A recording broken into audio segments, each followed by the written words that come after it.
Entonces viene ya la fase 2, donde viene la nueva sociedad y el nuevo hombre. Según Carlos Marx, cuando estos 10 pasos se completan, automáticamente va a surgir un nuevo hombre, un hombre iluminado, un hombre que ya no va a pensar en sí mismo, que todo se lo va a deber a su sociedad. En este nuevo mundo, que es la fase 2, la que Marx llama comunismo, ¿sí? Esta ya es la fase del comunismo. Con el nuevo hombre ya no existen dos cosas.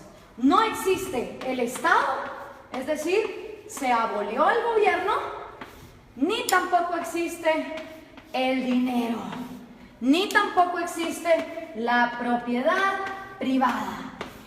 Estas tres cosas son las que dejan de existir en la fase 2, que es la fase del comunismo, con un nuevo hombre, un hombre iluminado, un hombre que ya no piensa en sí mismo. Marx nunca dijo cómo en el cerebrito de este hombre iban a dejar de existir sueños propios, necesidades propias, anhelos, talentos. Él nunca lo explicó.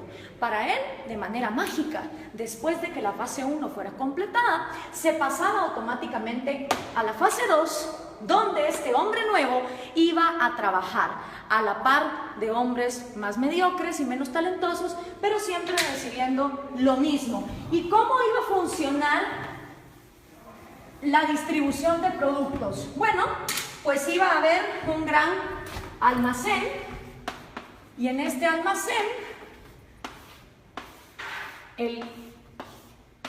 la comunidad, ya sin Estado, ya sin gobierno, ya sin dinero, te iba a proveer a ti de todos los productos y servicios que tú ibas a necesitar.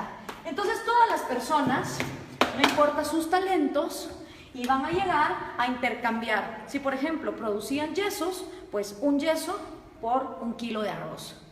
Y decía Marx que suponiendo que este hombre, en lugar de producir un yeso, hubiera producido 3 y este solo hubiera producido 2, en esta segunda fase, este hombre que produjo 3 yesos, no le iba a importar recibir también 1 libra de arroz para compararse con este. Según Marx, iba a llegar un momento donde el más talentoso y el que más trabajaba no le iba a importar recibir igual que el que trabajaba menos y el que era más mediocre. Ahora veamos, ¿se cumplió esta fase 2? ¿O qué es lo que ha pasado en la historia de la humanidad con la gente que ha llevado a cabo la agenda marxista? Bueno, pues los primeros que trataron de llevar a cabo la agenda marxista fueron Trotsky, Stalin y Lenin. 70 años después del manifiesto comunista, ellos son los primeros en poner en práctica la teoría marxista, cuando en 1918 deciden cortarle la cabeza a los sanguinarios explotadores, y de verdad que lo eran, de la dinastía Romanov, que era la monarquía que imperaba en Rusia. 2 errores. Primero, Marx escribe una teoría para Inglaterra y Alemania, que su problema no era, digamos, el de una monarquía que incentivara la agricultura, sino que eran países industriales. Rusia era feudal, bastante feudal. Estas 3 personas entonces ponen los primeros 10 pasos de Carlos Marx en marcha y llegaron a la fase 2, llegaron a este gran almacén. Realmente no. Ni se abolió la propiedad privada, ni se abolió el dinero, y el Estado, en lugar de aniquilarse, se fue volviendo más y más grande hasta volverse totalitario. ¿Y entonces qué pasó?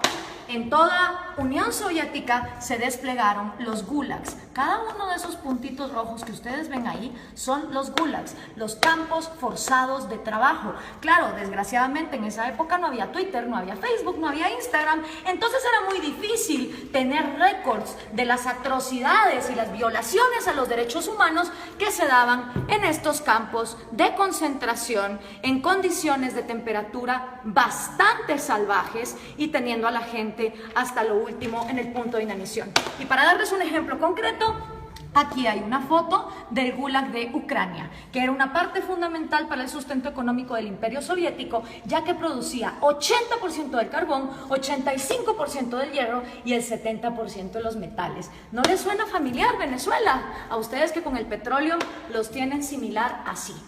Después de la Unión Soviética, y que ojo, nunca se llegó a la fase 2 de comunismo, podemos decir entonces que lo único que hubo en Rusia fue socialismo, porque nunca se llegó a la fase 2.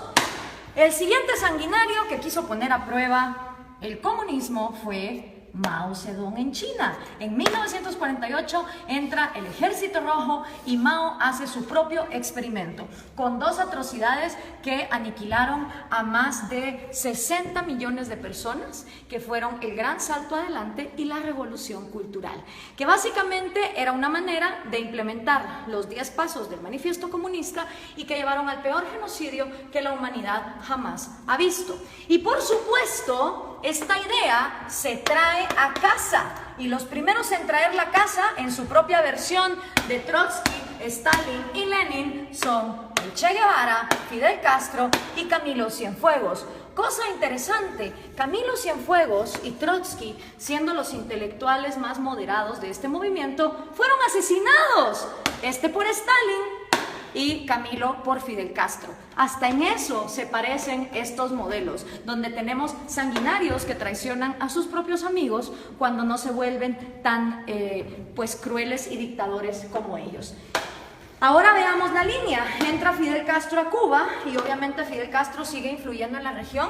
Aquí lo tenemos con Evo Morales y con Hugo Chávez, que traen el refrito, el socialismo del siglo XXI.